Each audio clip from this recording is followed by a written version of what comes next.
तुझे सुनाई नहीं दे रहा है? लिफ्ट ऑलरेडी ओवरलोड हो गई है। चल बाहर जा और पैदल निकल। पर मैं तो आपसे पहले आई थी ना, बाहर तो आप निकलेंगी। देख, मेरा जाना ज्यादा जरूरी है, मेरा इंटरव्यू है आज। और तू तू चली जाना पैदल। देखिए, मुझे भी जाना है। अब मैं बाहर निकलूंगी, अंदर आऊंगी, मुझे बहुत परेशानी होती है। आप 1 मिनट इंतजार कर लीजिए। देखो, मेरा दिमाग मत खराब करो, चुपचाप निकलो यहाँ से, समझी? हमें लेट करवा रही हो लंगड़ी कहीं की। अरे सही तो कहा इसने। और ये तुमसे पहले लिफ्ट में आई थी। तुम थोड़ी देर बाद आ जाना। तुम निकलो बाहर। तो मैं क्या करूं, पहले आई थी तो? मेरा जाना ज्यादा जरूरी है। तो तुझे सुनाई नहीं दे रहा है? तुम लोग ना बहुत ढीठ होते हो, ऐसे नहीं सुनोगे। अरे अरे मेरा सामान, मेरा चल बाहर निकल। अरे जल्दी चल, लेट हो रहा है मुझे। 1 मिनट बेटा।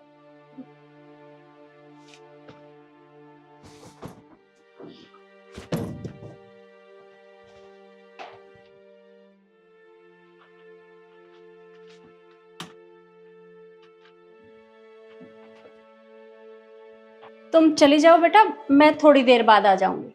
आपका बहुत बहुत शुक्रिया।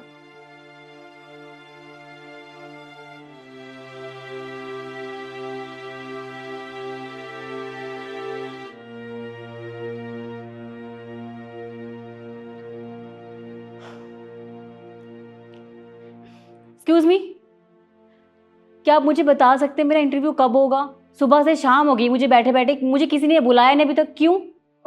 मैडम, वो क्या है, आपका इंटरव्यू हो चुका है, आप जा सकती हैं यहाँ से। क्या क्या कहा आपने? मेरा इंटरव्यू हो चुका है, पर सुबह से मैं यहीं बैठी हूँ, आपने देखा मुझे? मैं अभी तक अंदर भी नहीं गई, फिर मेरा इंटरव्यू कैसे हो गया?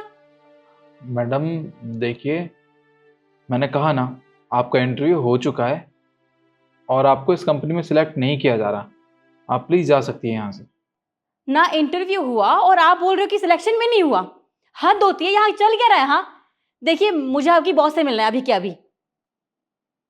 ठीक है मैम, अंदर है, आप जाके मिल लीजिए उनसे। फाइन। क्या चल रहा है?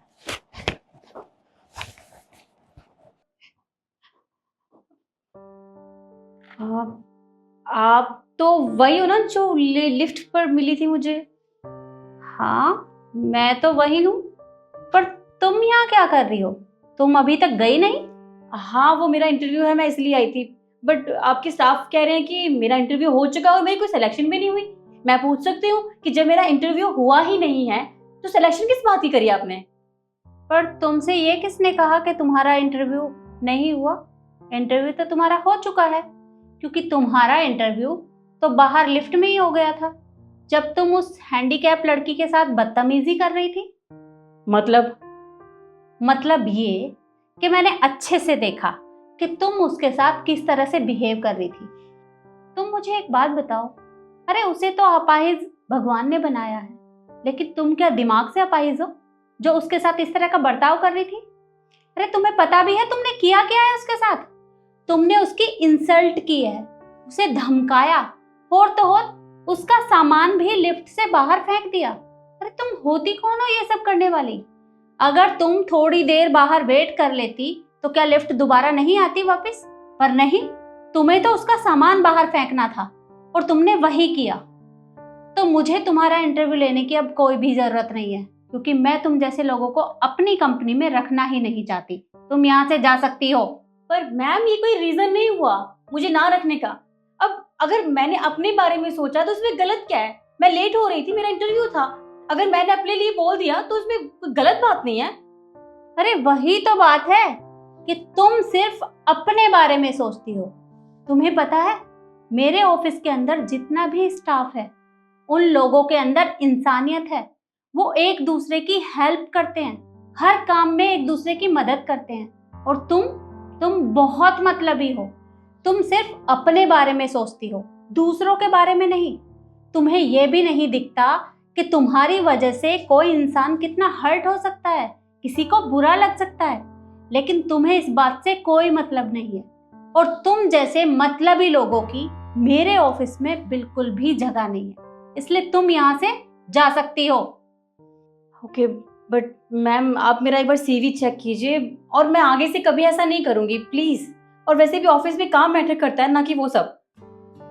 देखो, मुझे तुम्हारा सीवी देखने की कोई ज़रूरत नहीं है, क्योंकि मुझे जो देखना था वो मैं वहाँ लिफ्ट में देख चुकी हूँ। और अब मुझे नहीं लगता कि तुम यहाँ काम करने के लायक हो। अपना बिहेवियर चेंज करो और निकलो यहाँ से। Sorry ma'am. 1 मिनट, मैं नेक्स्ट टाइम के लिए तुम्हें एक सलाह और देना चाहूँगी। अगर तुम दोबारा किसी कंपनी में इंटरव्यू देने के लिए जाओ तो सबसे पहले अपने आप को बदलो, क्योंकि अगर तुम्हारा इसी तरह का बिहेवियर रहा तो यहाँ तो क्या, तुम्हें किसी भी कंपनी में कोई भी काम नहीं मिलेगा। इसलिए सबसे पहले तुम्हें अपने आप को बदलना होगा। अब तुम जा सकती हो। ओके।